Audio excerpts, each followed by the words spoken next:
Hello, welcome back. It's been a while since I last shared a Spark Venture video here on YouTube. If you're new to my channel, I'm Rima and I am embarking on a 12-month bucket list adventure where I'm taking a career break to do a bunch of things I always wanted to do. And the start of this adventure was pretty rough. I had injured myself a few days before heading to Nepal. And in my last episode, I was sharing about going home to Tunisia and getting my knee checked. Unfortunately, I would have to go through a surgery. It's a knee reconstruction to fix this permanently, but luckily it can wait a little bit. So until then, I'm not wasting one day of being mobile and I'm traveling a bunch. Since the start of October, I've been to London to meet some friends and I've been in the US for 3-4 weeks. So yeah, it's been a lot of moving around.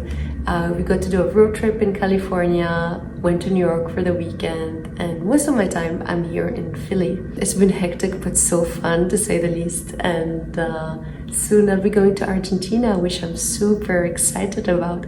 For those of you who watched my first episode, going to the end of the world in Ushuaia has always been a childhood dream of mine, so I can't wait. Alright, pulse check on the career break. It's been amazing. Not just because of the travel part, which I love obviously, but the mere fact that I get to wake up every day and spend my day exactly the way I want to spend it has been such a privilege, and I'm so aware of it. I don't take any day for granted. To be able to spend my time meeting old friends and new friends and exploring new places and letting my creativity run free, it's all been so energizing and I feel so alive. That said, I know that one day this has to end, which is why I thought maybe let's talk about this question that so many people have on their mind when I tell them I'm taking a career break, which is what happens after and how do you think of it, about employers worrying about the 1-year gap you have on your resume. And I think this is the part where I say I really don't spend my day-to-day worrying about my employability. I trust that I can bring a lot of value and will be able to bring even more value after my career break to whatever company I join eventually. And I wanted to share a little bit more about that today. So I wouldn't have done this adventure earlier than I did it, and that's because I wasn't ready for it before.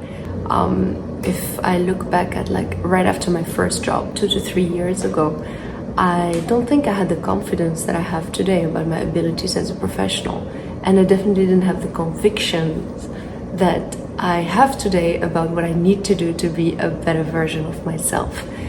When I had just started my career, I think the mere idea of losing my work path if I took a break, or the idea of harming my career progression as I was just getting started, were good enough reasons to not even think of doing what I'm doing right now.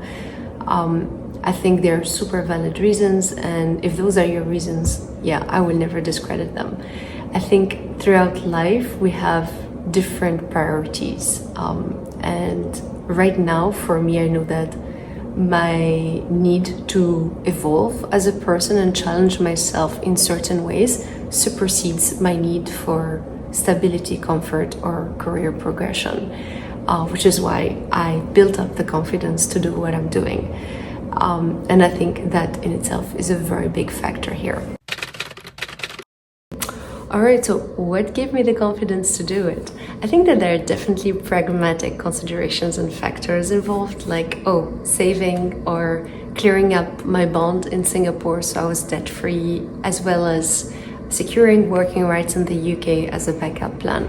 So all of these things helped for sure, but I think I wouldn't have done this if it wasn't because I learned to trust my abilities as a person as well.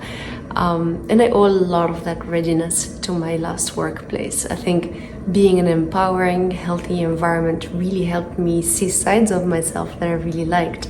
It reminded me that I'm such a curious person, that I'm so opinionated, and I can be a really great leader one day too. It helped me reconnect with my curious side. It helped me see that I could actually learn what needs to be learned, and that I could think through situations that are new to me, that I had no prior knowledge on, by simply learning and asking questions.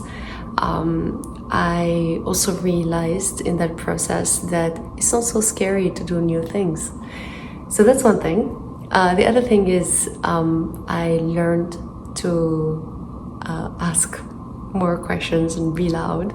I think it's more like it's always been in me, and I've always been an opinionated person, but I just had forgotten to do that, or like to bring in that side of myself in my first workplace. And so in an environment where the hierarchy was so flat, where it was just so easy to speak up and in fact demanded that everyone speaks their mind, I felt like I was thriving.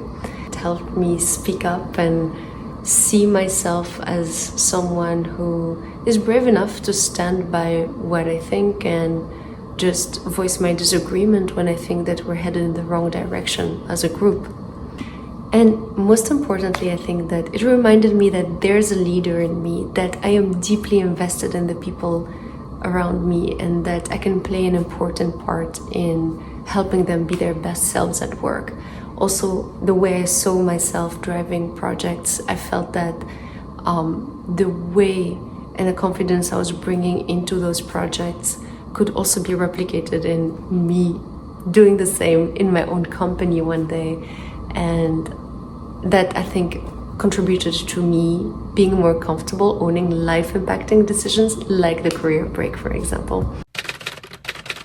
Alright, a note on work culture, and this is maybe the best time for me to mention this, but find yourself a workplace that brings out the best in you, and you will see how many qualities you can discover in yourself when you're working in a healthy, empowering environment.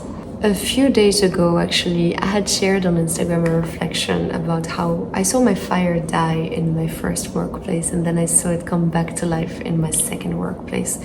And I really attribute that to the work culture and the environment. I think that when I was transitioning from school to my first job, I just simply did not have the tools or the knowledge to screen for a good workplace. I didn't know what was normal and how to assess what normal is. I think I had no frame of reference to compare, and I had no guidance or someone to tell me this is normal or not. It was only when I moved to my second job that I actually realized, whoa, actually, it's not normal for people to be working 80 to 100 hours a week and to be so scared of their seniors. I was suddenly seeing a much healthier work environment where there was trust, there was transparency, there was teamwork. People were not overly anxious about what their managers or colleagues thought of them. People were able to ask questions and get answers to these sensitive questions, and people were able to work together and ask for help when they needed it. And I think that these three features are so important to making a healthy workplace. And obviously the reason why I'm saying this is that if you're in an unhealthy workplace, you'd be spending so much of your time worrying about managing people's perception instead of investing in your own development.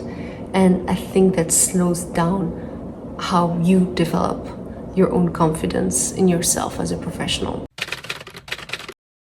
Alright, so here I wanted to share a note on working in startups. So if I go back to the question of whether I'm scared of what employers will think if I don't work for 1 whole year, the answer here is definitely no, and that's because I learned to trust the value that I bring to the table.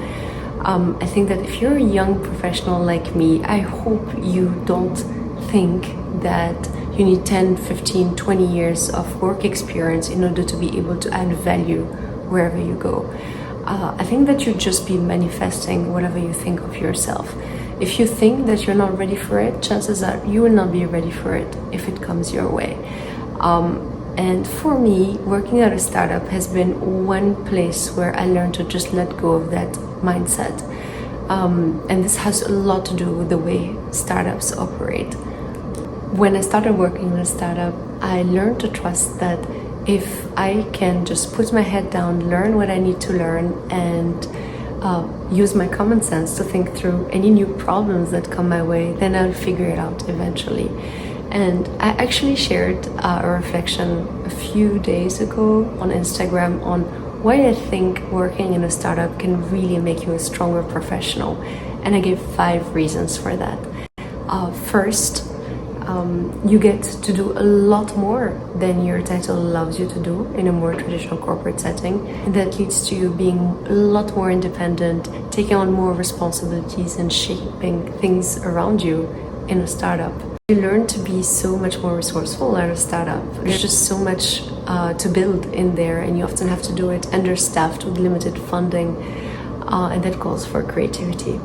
It's also easier to push for change when you're a startup, and that's because startups attract a much more open-minded crowd, often people who are more willing to take different perspective, think about things differently, and try things that are outside the box.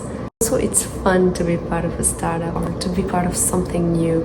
I think that there's something inspiring about the way people come together to bring a vision to life and the way they just give it their best shot. I also think that the adrenaline rush of keeping the company alive until it's profitable teaches you to display ownership. The stakes are higher for a new company. There's so little room for mistakes, and you just simply cannot afford to drop the ball, which is why I think it makes you work harder. Quick note on mindset. So as I'm embarking on an I am in the middle of this unconventional experience. I try to remind myself that I should never compare my own path with others. I try not to spend any time thinking of all these what-if scenarios and diminishing my own experience by comparing it with people who are getting promoted in their jobs or getting ready to buy a house. I think that everyone has their own path, and although it's not easy to not compare, you just have to really know what matters to you and stay committed to it. For me, what matters the most is that I come out of this experience a better person and a stronger professional. I strongly believe that the same way you can learn outside the classroom, you can develop professionally outside of the corporate environment. So I'm trying to adopt a growth mindset when it comes to how I'm evolving professionally throughout this year. I am trying to not let what's on my resume dictate how I spend my time or define this next year. Instead, I just try to listen in to what energizes me and just do more of that. For example, I love content creation. I can do it for hours on my chair without moving. I also love dreaming of or envisioning a recipe and seeing how it comes out when I execute on it. I love things that are just as tedious as designing a full-on travel experience and as simple as putting together an outfit. I am actually realizing that there's a trend there, which is that I love envisioning things and putting them together. It's like a puzzle to me, and life has been feeling like a series of fun puzzles. And as I am putting in so much time and effort into all these puzzles, I'm surely building a skill there. It's not something that is so tangible as to put on a resume, but it's something that I can tell how I'm getting better at a lot of things that I'm enjoying, and something valuable will eventually come out of that. Alright, wrapping it up.